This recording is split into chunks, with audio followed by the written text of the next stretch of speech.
A huge welcome to the Viking.TV audience. My name's Allen Packwood and I'm lucky enough to be the director of the Churchill Archives Centre here at Churchill College, Cambridge. The college was founded as the British National and Commonwealth Memorial to Sir Winston Churchill. But unusually for a memorial, it was built during his lifetime and with his active involvement. He helped to raise the money. And he came here just once, on the 17th of October 1959, before anything had been built, and planted two trees, an oak and a mulberry, which stand to this day. The Churchill Archives Centre came a little bit later, once it was known that Winston Churchill's papers were going to be deposited here in the college. And the Archives Centre was built thanks to the generosity of a number of Americans, particularly former American ambassadors to the United Kingdom. And their names are recorded behind me on the wall of our Jock Colville Hall. What I want to do now is to take you upstairs into our reading room and show you some of the treasures of the Archive Centre. But you need to look out for a little bit of a continuity issue here, because we recorded this next segment a couple of weeks ago when I was still sporting my lockdown beard. So as we go upstairs, I shall grow some facial hair. Under normal circumstances, I would be bringing you up in small groups and showing you some of the treasures from our collections. Unfortunately, these aren't normal times, and I'm not able to welcome you in person, but we're still able to do the tour virtually. The Archive Centre has some 700 collections. The personal papers of politicians, diplomats, military leaders, scientists and social activists of the 20th century and the modern era.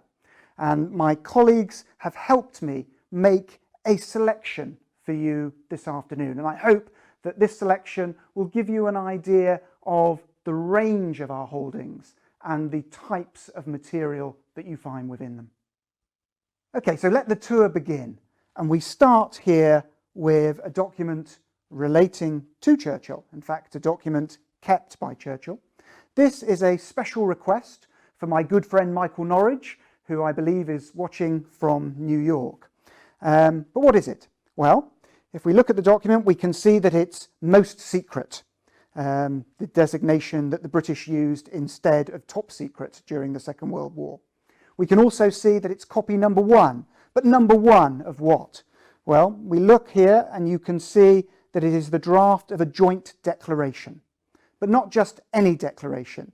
This is the first draft. This is copy number one of the Atlantic Charter, the document that was produced by President Roosevelt and Winston Churchill at their first wartime meeting in August 1941, and which became the founding charter of the United Nations and outlined the principles for which the Allies were fighting. Freedom from fear, freedom of the seas, the right to choose your own government. A hugely significant document, and one which was clearly recognised as being important by Churchill because he had it framed and put on his study wall at Chartwell, which is why it now appears in this slightly faded form. But of course it was also a controversial document for Churchill, because he was promising here freedom to choose your own form of government, but the question was immediately raised, did that apply to India? Did that apply to the colonies of the British Empire? Questions were raised about Churchill's imperialism and his views on race immediately after the broadcast of this charter, and of course they're still being raised today. The Churchill Archives Centre is about preserving the whole record. It's about encouraging and stimulating debate, and that's why it's so important that we keep records like this to act as starting points for that discussion. The wartime meeting between Churchill and Roosevelt, which spawned this charter, was of course hugely significant. The first time they had met during war, and what we have here is Churchill's photograph album from that occasion, the album that was presented to him. And here you can see President Roosevelt arriving on the deck of HMS Prince of Wales, supported by his son, because of course Roosevelt couldn't walk unaided. And down below here you see the sailors of the British and the American navies gathered together for divine service on Sunday the 10th of August 1941 on the deck of HMS Prince of Wales. To Churchill, this was an incredibly powerful symbolic moment. He'd been working really hard to try and bring the United States into the conflict, famously remarking that no lover ever studied every whim of his mistress as I did those of President Roosevelt. And here, their first face-to-face meeting, he's attempting to create an atmosphere of Allied unity, and the creation of the Atlantic Charter has to be seen in that context.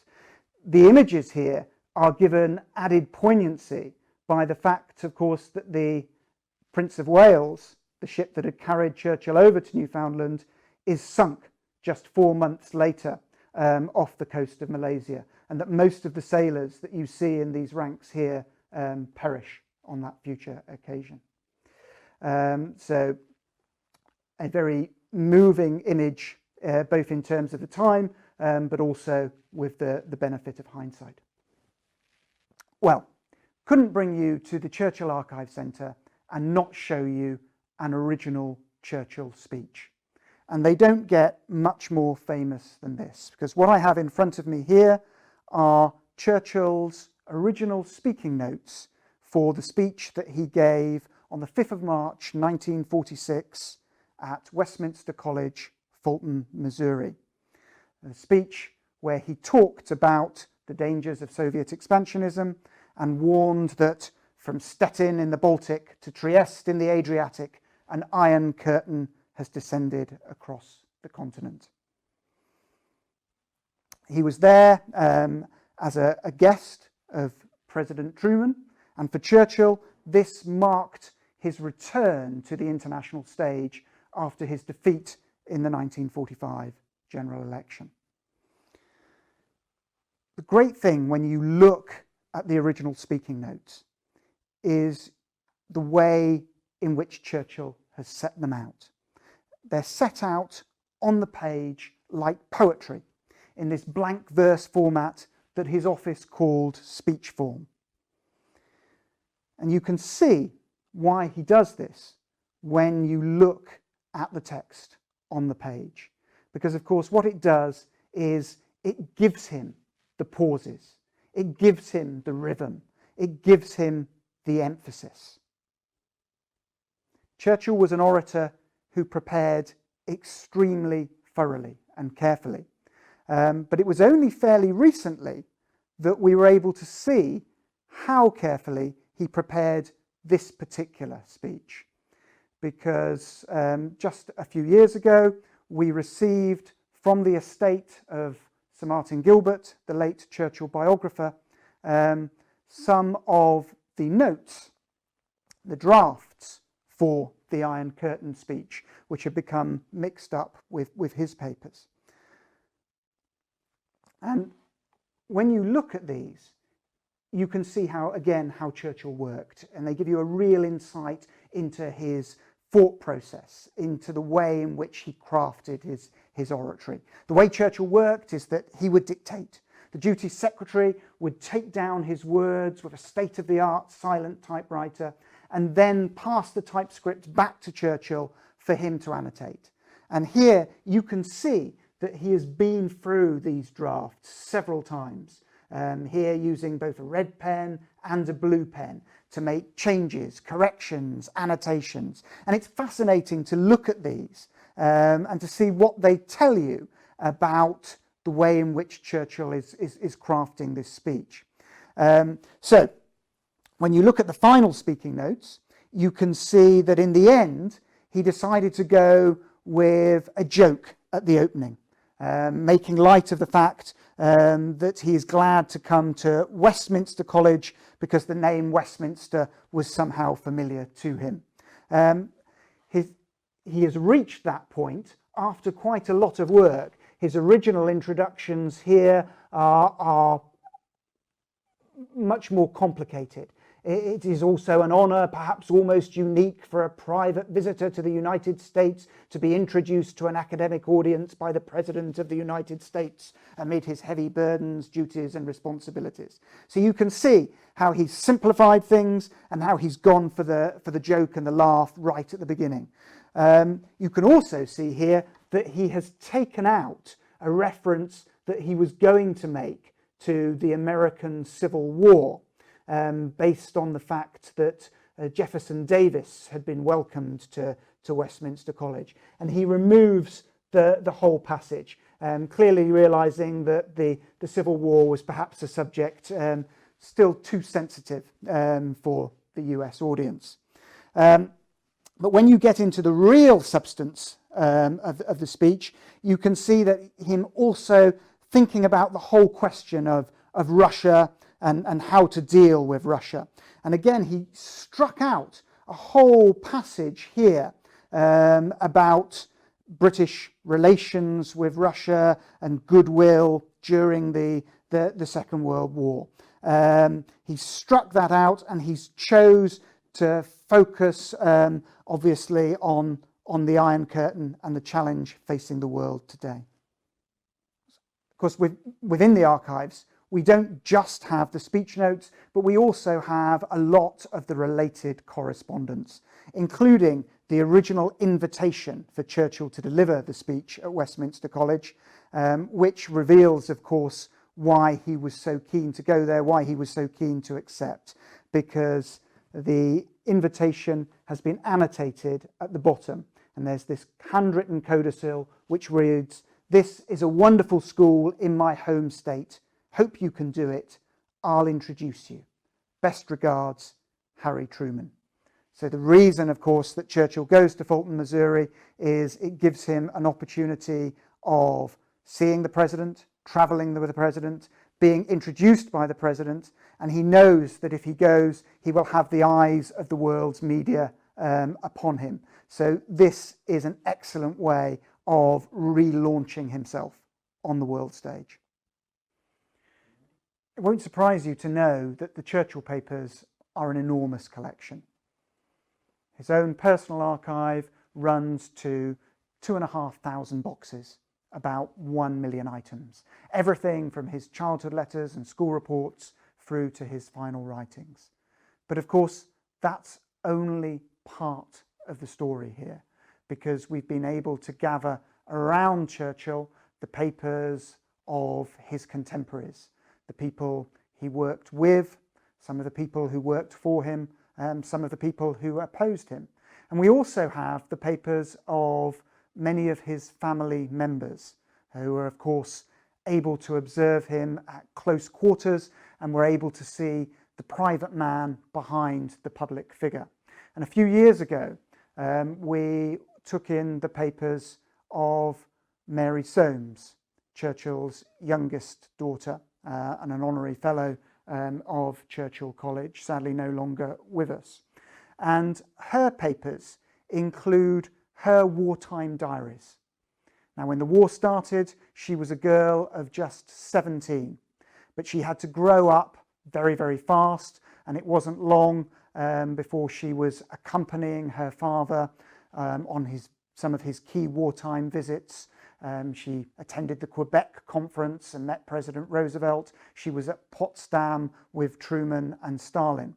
But she also saw action in her own right, signing up with the Auxiliary Territorial Services and becoming an officer on one of the guns defending London and then Europe.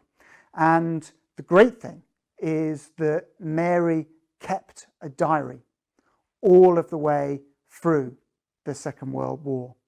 And this, I think, will be one of the last great wartime diaries to be published. And we are working at the moment with Mary's daughter Emma and with a publishing house to actually bring this into the public domain. But I thought you would like a sneak preview today. So what we're looking at here is Mary's diary for Thursday, the 26th of July, 1945, which was, of course, a particularly dramatic moment for the Churchill family, because it was the day on which Churchill lost the 1945 general election. And Mary was there, and she was a witness to his reaction within Downing Street. So you can see here, it reads, "We went in, Papa, David Margeson, Brendan, and the results rolling in. Labour gain, Labour gain, Labour gain. It was 1 o'clock, and already it was quite certain we were defeated. I watched Papa taking it, grasping defeat, savouring the humiliation. Every minute brought news of more friends out." So here you can literally see in these diaries history unfolding before you. And of course, the great thing is that often we will have different perspectives on these events. So you'll be able to compare Mary Solmes's diary with that of Jock Colville, Winston Churchill's private secretary, or that of Alexander Cadogan, the Under Secretary of State in the Foreign Office. And what that does is allow researchers to build up a picture of what happened from multiple perspectives, different angles. And of course, it's not just about Churchill, it's not just about politicians, and it's certainly not just about men. We have a huge range of collections within the Archives Centre, and what we have here are the papers of an extremely prominent and famous female scientist. Churchill College was founded to train future generations of technologists, scientists and engineers. And so from the beginning, alongside the political collections, we have always collected scientific papers.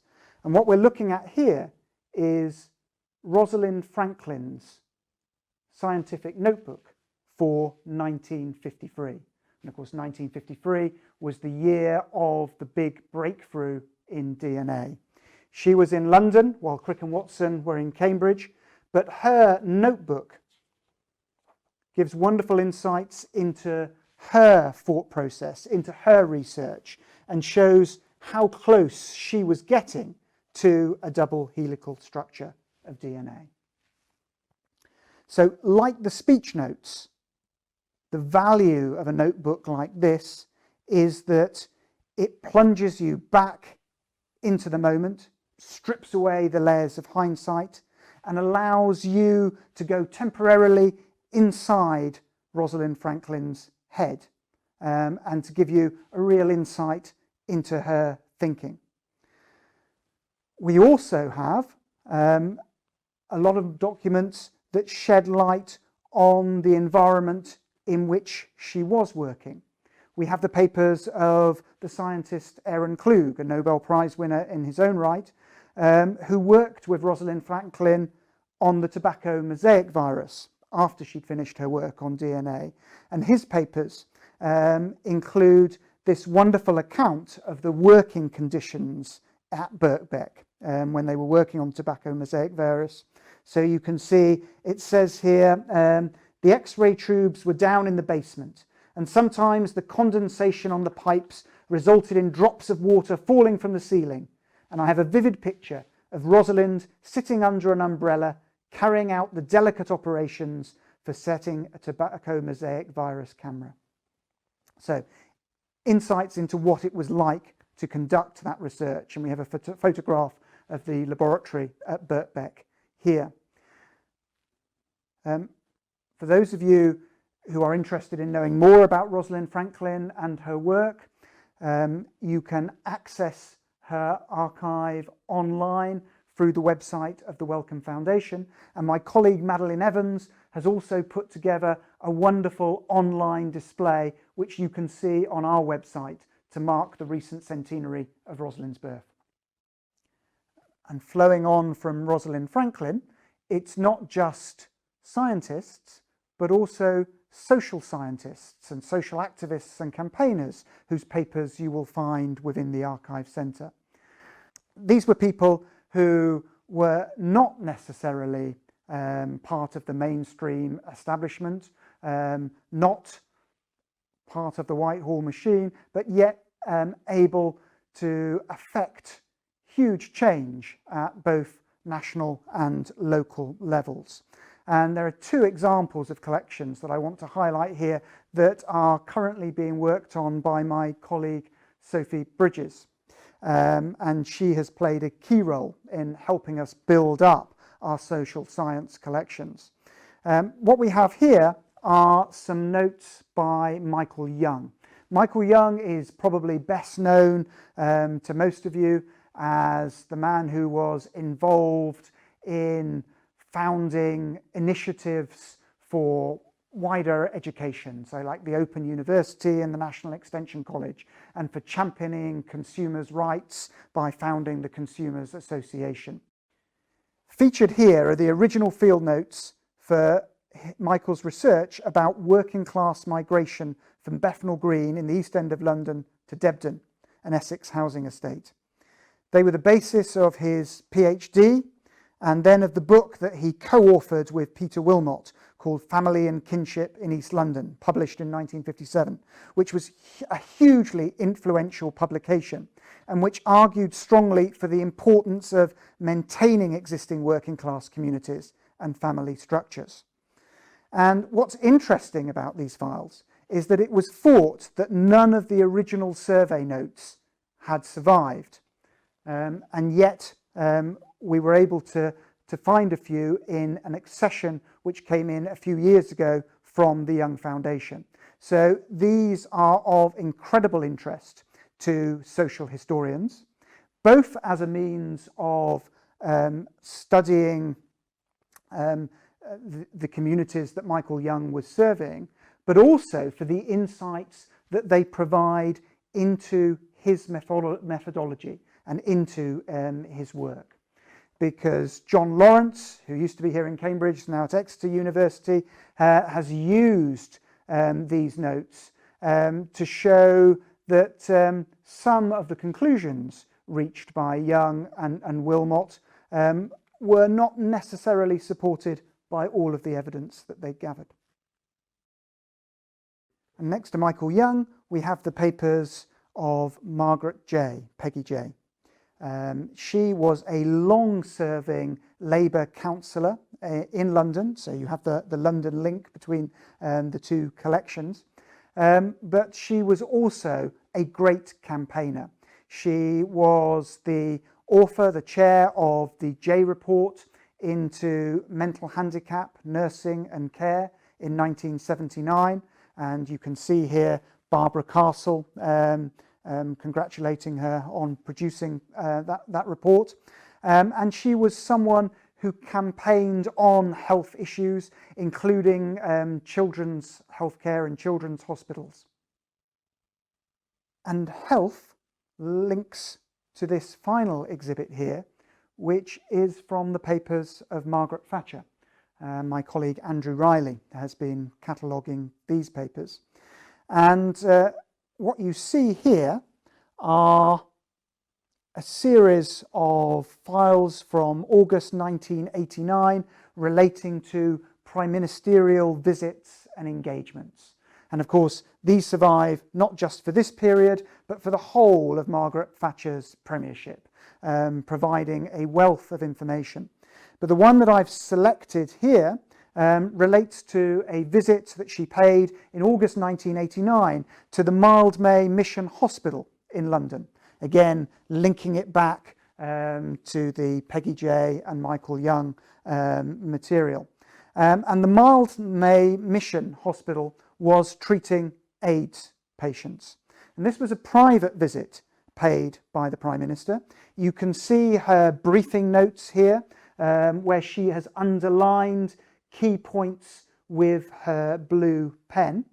And on the right here, you've got her preparation for the visit, but here on the left, you've got a note prepared by her private secretary, Caroline Slowcock, bringing her up to date shortly afterwards and reporting the very sad and tragic news that the 2 AIDS patients that Margaret Thatcher had seen on her visit had since died. This visit clearly moved Margaret Thatcher. She sent a personal financial donation to the mission without any publicity. So I suppose what it illustrates for me, in a way, is that there is always a personal side to our material. We collect personal papers, and there is always that juxtaposition, that contrast between the official record, the official position, and here you have someone who was famous as the Iron Lady, who was known for a rather hard-nosed approach to policy. Here I think you see a slightly different side to her through this visit. So we're now entering the inner sanctum of the Churchill Archives Centre.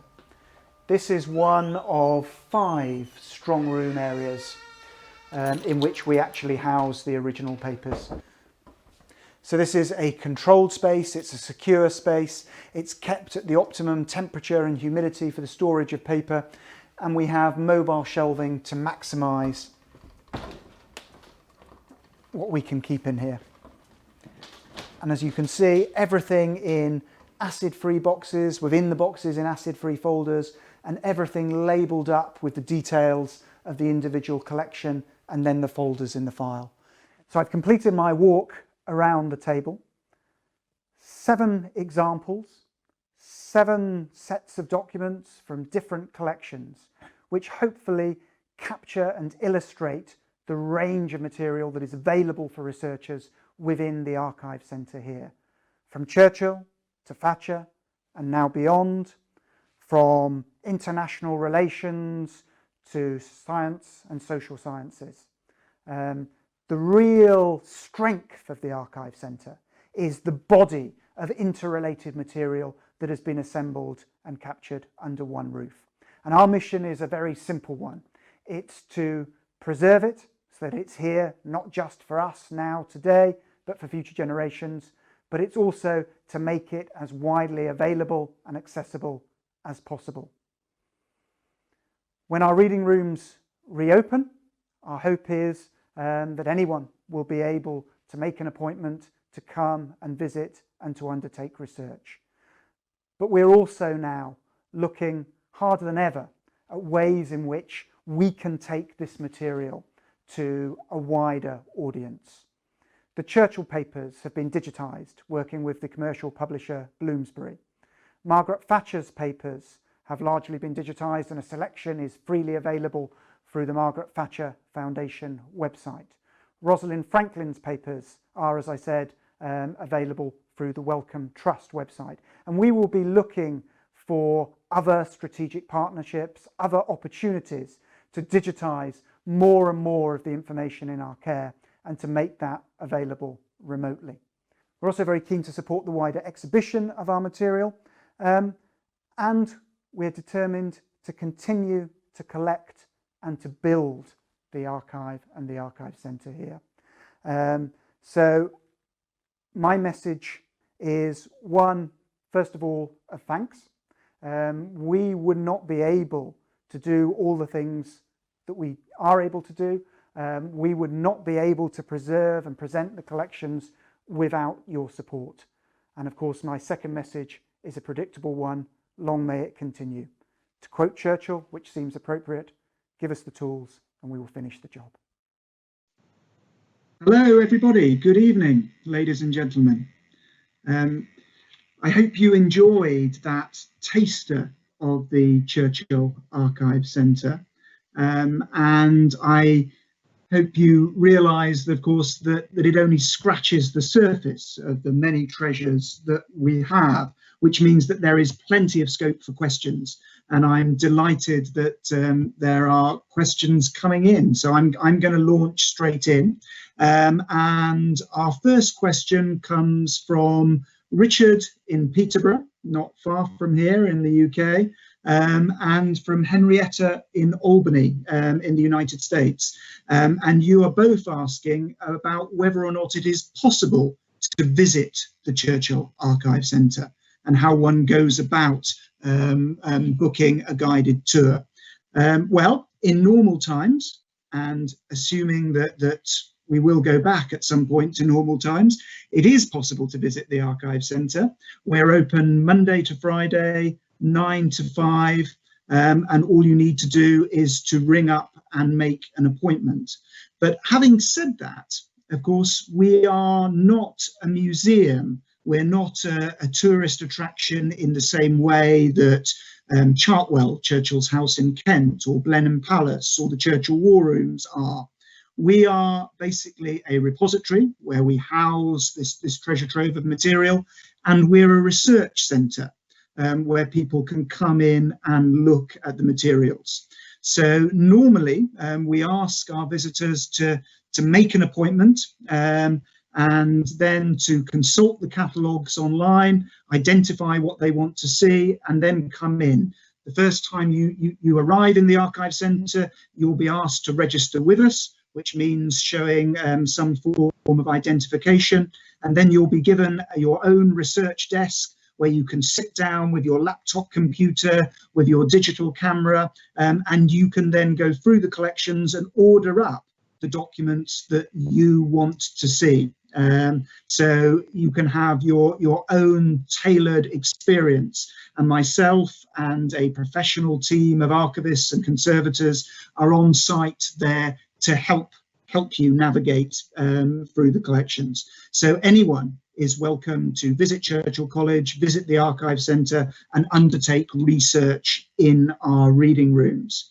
But we do also offer behind the scenes tours to special groups, and I welcome inquiries from any of you who are interested in doing that. We're always particularly keen, of course, to show school groups around. And the Archive Centre also has a very active outreach programme, which means that during the year we normally run lectures, seminars, conferences based on our holdings. And those are normally free, and they're normally open to anyone who wants to attend them. Up until fairly recently, they have been largely physical events within the college itself. But now, of course, like so many other places, we're taking these experiences online. So just a couple of weeks ago, we staged an online symposium on the life and legacy of Admiral Lord Jackie Fisher, the first Sea Lord whose dramatic resignation over the Dardanelles in 1915 brought Churchill down as First Lord of the Admiralty during the First World War. So those events will be advertised on the Churchill Archives Centre website. And you are welcome to attend virtually now and in the future, both virtually and in person. Next question that I have here comes from Kermit in Madisonville in the United States. And Kermit asks, was Churchill Lords or Commons? Meaning, of course, the two houses of the British Parliament, the House of Commons and the House of Lords. Well, actually, he was very much a child of the House of Commons. But having said that, he was born into the British aristocracy. As many of you will know, he was the grandson of the Duke of Marlborough. But his father was a younger son of the Duke, which meant that neither his father, Lord Randolph, nor Churchill himself inherited the title or inherited a seat in the House of Lords. So Churchill had to forge his own way, and he did that, of course, by joining the Victorian Army. Interestingly, he didn't have a particularly glittering school career. He wasn't felt intelligent enough to go to university.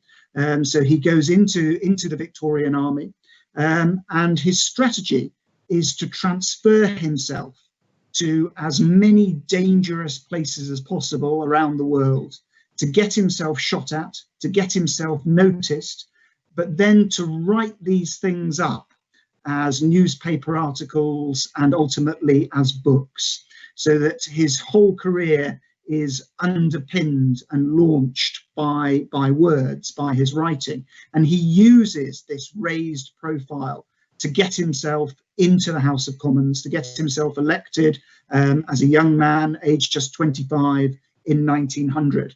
And thereafter, he remains in the British House of Commons until 1964, with a gap of only 2 years in the 1920s. Now, there was certainly talk about the possibility of him going to the House of Lords and being given a title. And I think if he'd really wanted one, he would have got it. There was talk after the Second World War, after the 1945 election defeat, about him being made Duke of London.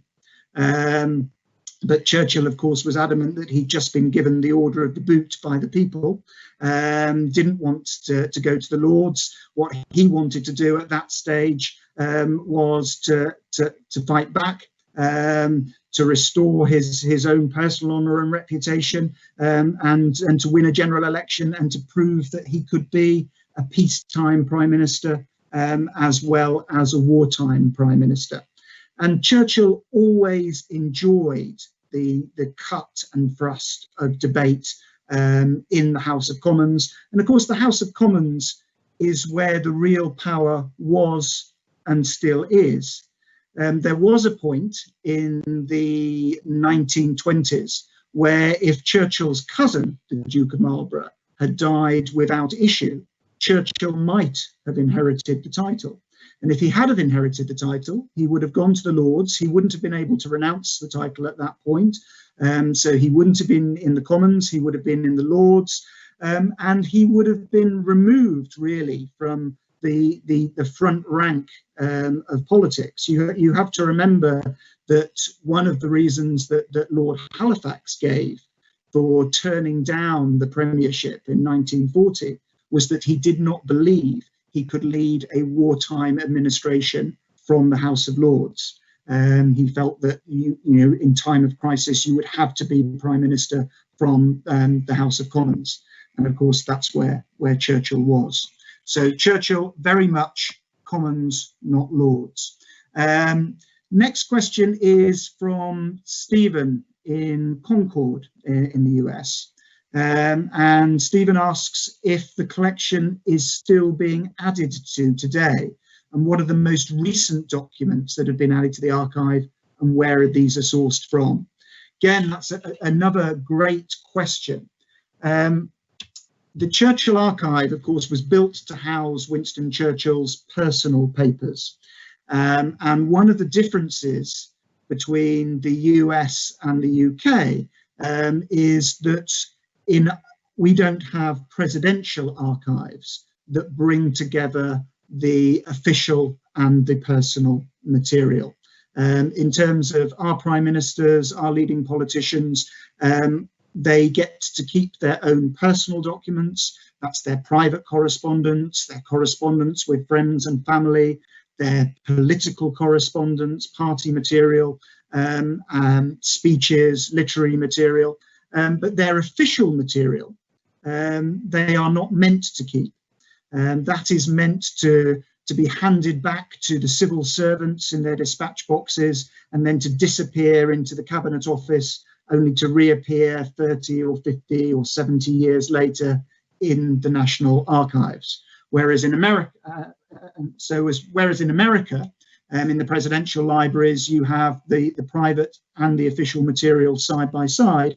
In the UK, the official material is supposed to go to the National Archives, and the private material goes to a repository of the individual's choice. It is up to them where they choose to place their papers. Won't surprise you to know, of course, though, that distinction can break down very quickly. Churchill always held that anything he wrote was his and his to keep. And so his papers within the Churchill Archives Centre actually contain a wealth of material, telegrams, cabinet papers, minutes, clearly stamped property of His Majesty's Britannic government, do not remove. But this was Winston Churchill. He was going to keep this material, and he was going to and did use it as the resource for many of his books. So the Churchill papers are an incredibly strong resource for the study of Sir Winston, but also of his period. But from the beginning, the Archive Centre has surrounded Churchill with the papers of initially his contemporaries and then his successors. So as I think I said in the film, we now have some 700 collections on site. And what unites them all is that they're personal papers.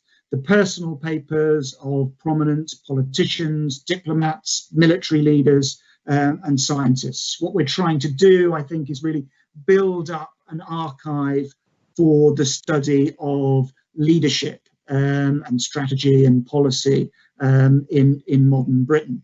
And it is an archive that is continuing to grow. We started with Winston Churchill. We don't collect anything before Churchill, but equally, we have not stopped collecting. We are the Churchill era and beyond. And we collect across the political spectrum and also collect the material of key advisors and scientists and so forth. And in terms of material that has come into the Archive Centre recently, we're gathering now around Margaret Thatcher the papers of many of her key ministers. And we recently took in the papers of Lord Carrington, who was her foreign secretary at the time of the Falklands crisis and actually resigned over that crisis, and who later became the Secretary General of NATO, long-serving Conservative cabinet minister. I've just taken in a Churchill letter, which was, occasionally you'll get individuals sending in sort of specific items. And one of the things that I've just taken in is a letter that Churchill wrote to one of his friends from his time in the army at the time of the death of his wife. And the family, the Baring family, have just deposited that letter back in the Archive Centre. And we'll have sort of odd little bits and pieces like that coming in all the time. But we're also proactively going out and looking at how we build this collection.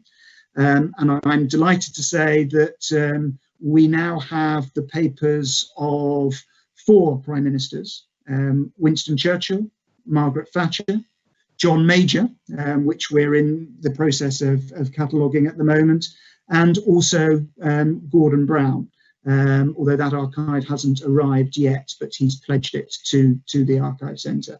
So what we're doing now is we're building the collections around Margaret Thatcher, building the collections around John Major, and we will be building them around Gordon Brown. The next question that I've got is, who owns the actual papers in the archive?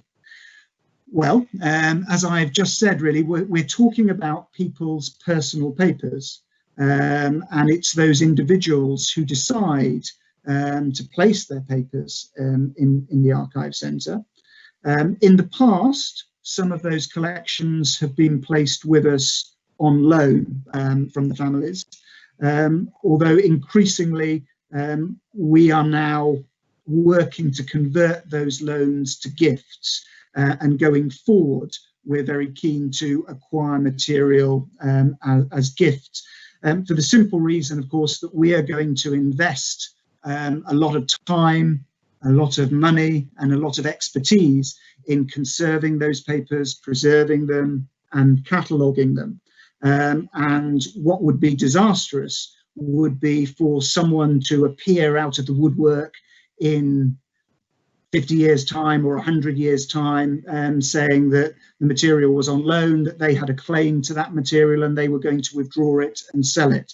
So increasingly, we look like most other archives and museums to acquire title in the material, and we look to people to give the papers. They can either do that as an outright gift, or they can give material in lieu of inheritance tax, or against a tax break under the British Cultural Gift Scheme. So there are various ways in which we can acquire the material. With regard to the Churchill Papers collection, there you have quite an interesting history. Obviously, the collection was originally with Churchill. It was being used by him. And when he dies in 1965, the collection is split into two. The pre-1945 papers are given to a Chartwell Literary Trust, a trust that is set up under the terms of Churchill's will, specifically for the benefit of his male heirs. The post-1945 material he leaves to his widow Clementine. And Clementine decides that she's going to give that money to Churchill College. Churchill College is set up in 1960 as the British National and Commonwealth Memorial to Sir Winston. It's set up specifically to train scientists, technologists and engineers. But there's this hope right from the beginning that it will also become a research centre for the study of the Churchill era. And Clementine decides to give the post-1945 papers to Churchill College.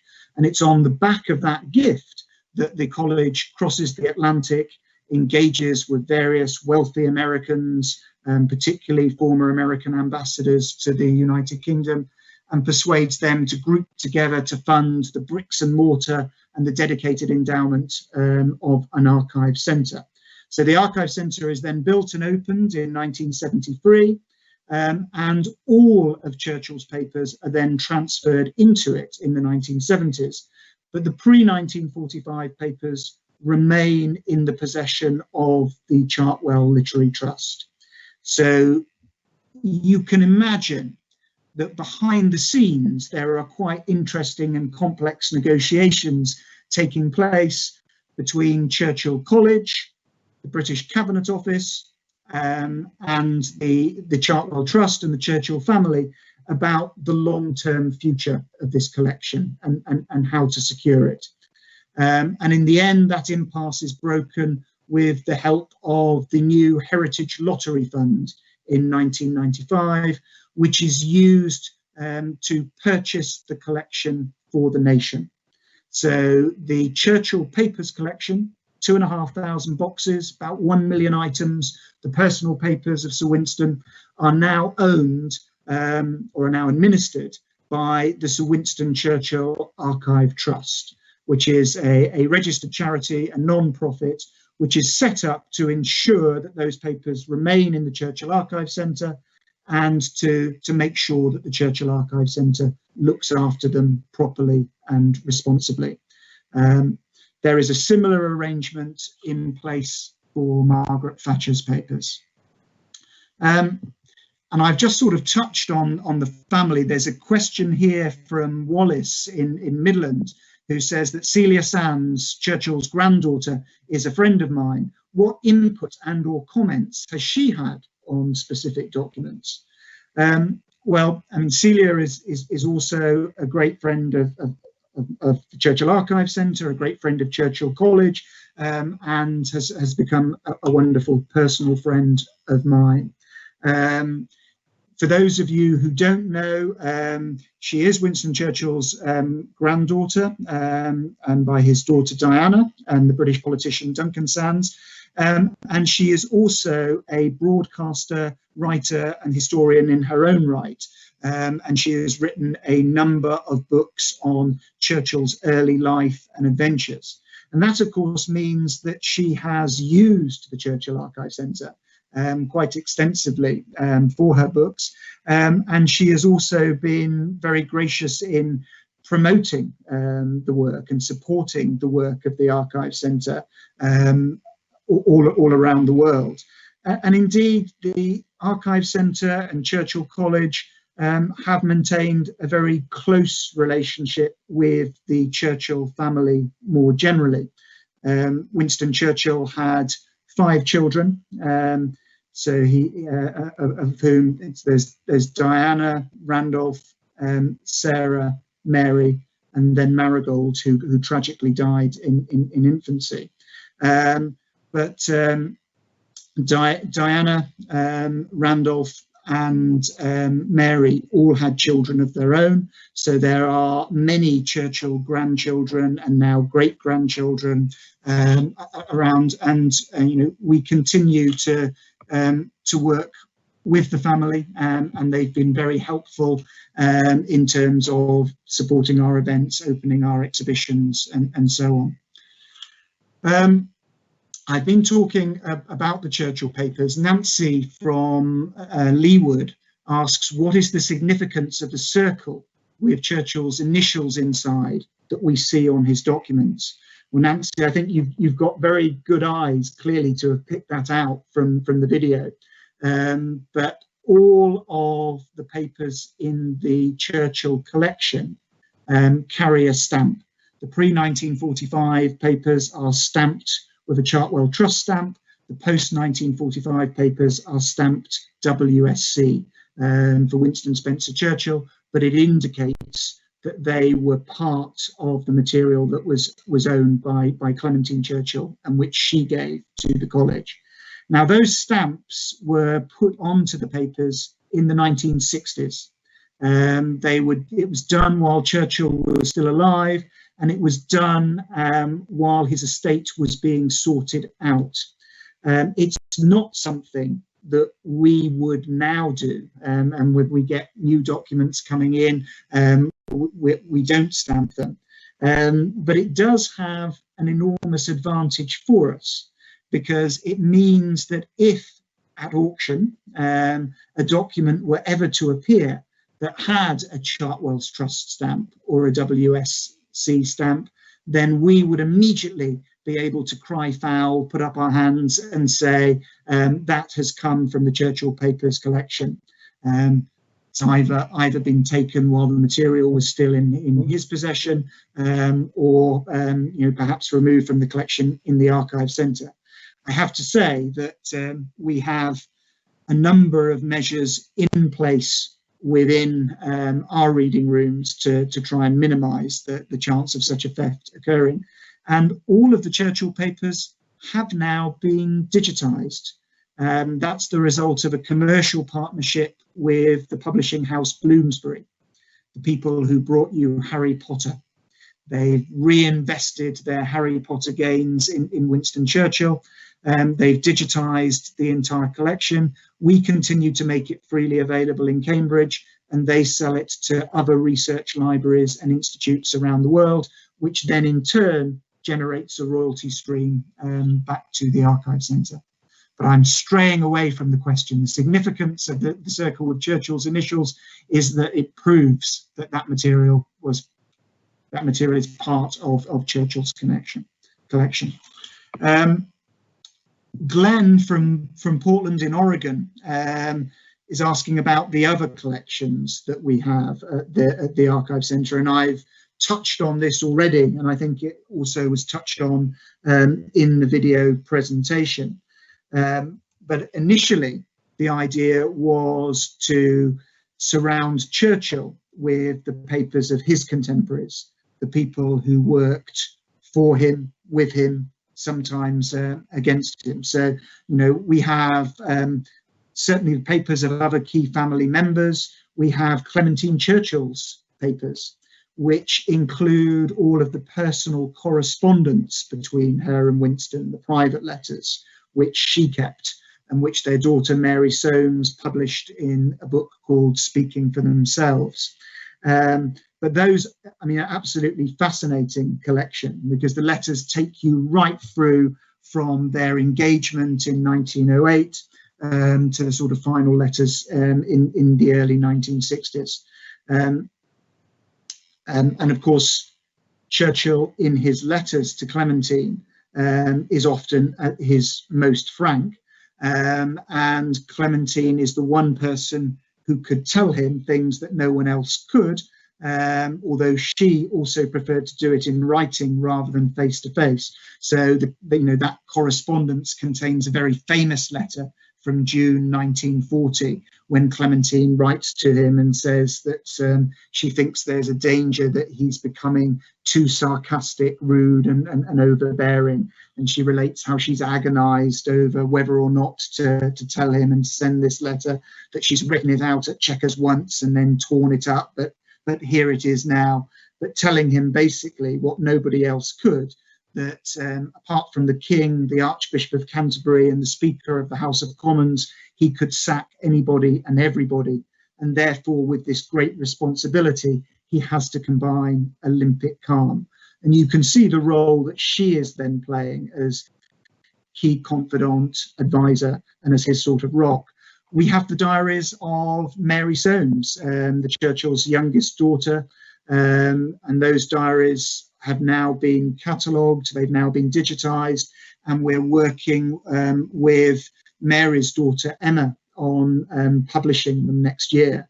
And they're absolutely fascinating, because in these diaries, which Mary keeps from 1939 onwards, you literally see her growing up during the course of the war. At the beginning, she's a young, naive 17-year-old who's been brought up in the countryside outside Chartwell in Kent. By the end of the war, she's accompanying her father to the Quebec Conference to see Roosevelt, and to the Potsdam Conference, where she meets Truman and Stalin. She also is forging her own path, in the sense that she joins up and she ends up as an officer involved in commanding a battery of guns that's defending London and then deployed into Europe. So there are two wonderful parallel stories in her diaries. The story of the young girl growing up, but also the story of someone who was very much a member of Churchill's inner circle and therefore an observer of great events and key personalities. So around Churchill, you've got the papers of his family, you've got the papers of key advisors, people like Jock Colville, who kept a fascinating diary of what it was like to live and work in Churchill's Downing Street. He was one of his key private secretaries. We have the papers of many of Churchill's ministers, but then that in turn has become the starting point for a much larger endeavour, and which has led us to collect the papers, as I said, of politicians, diplomats, military leaders and scientists more broadly, and an endeavour which continues to this day. We have a question from Poonam, which was, what was Churchill's response to the question, should India be allowed to self-govern? Of course, this is a very topical question, and it's, Churchill's views on India have certainly been cited by the Black Lives Matter protesters in their sort of targeting of the Churchill statue in London. And Churchill's response to that question, of course, was that India shouldn't be allowed to self-govern. He was a lifelong imperialist. His views in many ways were forged with his early military experiences at the end of the Victorian period. And in the 1930s, when most mainstream political opinion was moving towards granting India Dominion status and giving India greater self-government, Churchill actually led a movement to oppose that. And part of this, of course, is that he believed that Britain's role on the world stage depended on it being a great power, depended on it being an imperial power. This is the man who said famously in the House of Commons in November 1942 that he had not become the King's first minister to preside over the liquidation of the British Empire. Although ironically, you can argue that by the very act of fighting the Second World War, he had become the King's First Minister to preside over the liquidation of the British Empire. You can also say that his opposition to Indian independence leads to his isolation in the 1930s. The reason that he goes into the political wilderness is over his opposition to granting India greater independence. And of course, once he's in that political wilderness, he then also begins to warn about German rearmament and the threat posed to European stability by the rise of Hitler and the Nazi Party. But one of the reasons that he's on the backbenches, one of the reasons that he's not being listened to, at least initially, is because of his views over India. The next question I have is from Sandra in Los Angeles, which is, what do you think is Churchill's lasting legacy today? What can we learn from him in current times? Well, that, of course, is an enormous question and is one that would be a lecture in its own right, I think. If you're looking at Churchill's personality, I think one of the key things is his self-belief, his perseverance, and his resilience. This is a man who famously told his friend Violet Bonham Carter, "My dear, we are all worms, but I do believe that I am a glowworm." And he certainly had a great sort of sense of destiny, but he also had the perseverance and resilience to realize that. Blows that would have destroyed other people's careers, he somehow seems to survive. And I think one of the ways that he does survive is by using words, by using writing. It gives him an independence. Not only does it make him financially independent, not only does he use his writing to finance his lifestyle, but he also uses it to give him a platform through his many books, his newspaper articles, and his speeches. So I think one aspect of Churchill is his perseverance and his resilience. In terms of his legacy, how Churchill is viewed will vary enormously from place to place. So the way that he is seen in London and Washington, D.C. will be very different from the way that he is seen in Bengal or in Hiroshima or in Dresden, because this is such a long and controversial life. But if you're looking for his lasting legacy, I think his lasting legacy has to be the opposition to Hitler, but then being prepared to take a stand and to fight in 1940.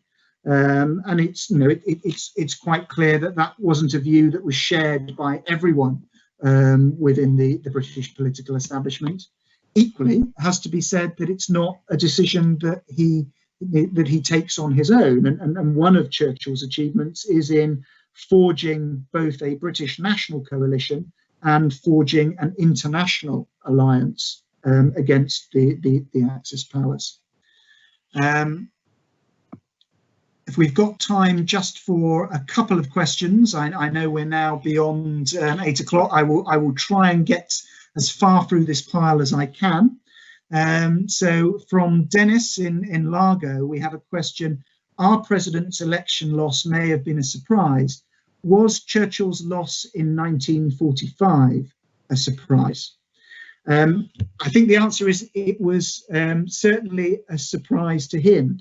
When his wife Clementine said to him on election day, as the results were starting to come in, "Well, dear, this may be a blessing in disguise," meaning, well, now you can finally relax after 5.5 years of strain and hardship. Churchill turned to her, looked at her and said, "It's pretty effectively disguised to me." And there's no doubt that he wanted to go on. He didn't want to be put on a pedestal. There were people who were urging him now to sort of step back, to rise above the political fray. That's not what he wanted. He didn't believe that he was finished. He believed that, he was the right man to finish the job against Japan, and he wanted to deliver the peace. Having said that, I think there were clear signs that the political undercurrent was perhaps swinging against him. There had been a number of by-elections during the Second World War, which had been won by left-wing candidates. Both Churchill's daughters, Mary and Sarah, warned him in letters that certainly there were people in their circle who were going to vote for the Labour Party rather than the Conservatives. And the thing you have to remember here is Churchill had led a coalition government during the Second World War. This was a return to party politics. And in the UK, you don't vote for the Prime Minister, you vote for the party. And the Prime Minister is there by virtue of being the leader of that party. And there were lots of reasons in 1945, I think, why people were looking to vote for the Labour Party. I think there was a feeling that that would mean that the troops would come back quicker, that there would be more of a concentration on domestic rebuilding. And add to that, of course, the fact that Churchill did not fight the 1945 election at all well. He was tired, he was concentrating on international affairs, but he also made the mistake of throwing himself into the political fray. He could have stood back, he could have presented himself as a candidate of national unity. Instead, he decided to attack the Labour Party, a Labour Party whose key ministers had been members of his wartime government until only a few weeks before. And by infamously, comparing them to being like a Gestapo, I don't think he did himself any favours in that election. And I think one of the things that makes him such a great war leader is that he's prepared to play the hands-on role, the chief executive role. Ironically, one of the reasons he loses the 1945 election is that he's still playing that role. He's fighting because he's a fighter. Tony from Springfield asked, in addition to being born at Blenheim Palace, did Winston spend much time there during his adult life? And the answer to that is yes. I mean, he was a regular visitor to Blenheim Palace. Churchill enjoyed being surrounded by family, and he also, of course, was famously easily satisfied by the best. And Blenheim was certainly able to offer him that. And I think with that, I'm reaching the bottom of the postbag here. I just wanted to thank you for your time this evening, for all of your questions, to express the hope that some of you will be able to visit the Archive Centre at some point in the future. In the meantime, do go and visit our website. Also, the website of the International Churchill Society, winstonchurchill.org, has a wealth of material there, lots of good audio and video content as well. And on that note, I want to thank Heather, Claire, Paul and everyone at Viking.TV for giving me this opportunity. Thank you very much.